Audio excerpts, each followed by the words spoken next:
So when you hear about a stolen election claim, you may figure that it's coming from you-know-who. But the current White House press secretary, Karine Jean-Pierre, was just asked about past tweets where she used the same terms. Take a look. You tweeted Trump stole an election. You tweeted Brian Kemp stole an election. If denying election results is extreme now, why was So it let's be really clear. That comparison that you made is just ridiculous. I have been. Well, you're asking me a question. Let me answer it. And you said it was ridiculous. I was talking specifically at that time of what was happening with voting rights and what was in danger of voting rights. That's what I was speaking to at the time. Let's also remember that she was part of MoveOn.org.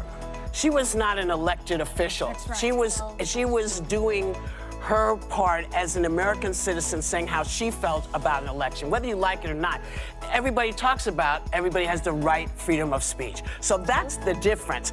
Let's discuss, kind of some of the folks that, are in office now who have denied that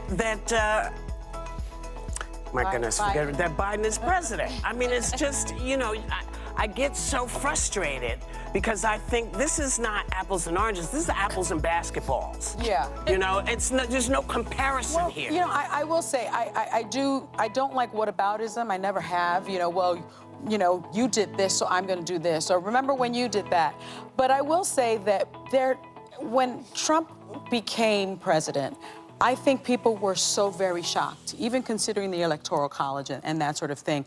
The assumption was, at least mine, I'll speak for myself, that Russia must have been involved because we knew from the Mueller report that Russia had some involvement. Russia thought that it could benefit from a Trump presidency, which it did, by the way.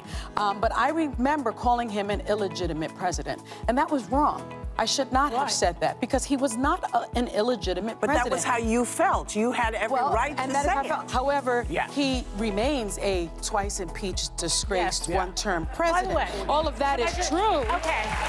Very prominent Democrats did say in 2016, Nancy Pelosi called Donald Trump an illegitimate president. Right, but they're not he wasn't talking about Nancy Pelosi. He was talking about her. But I agree.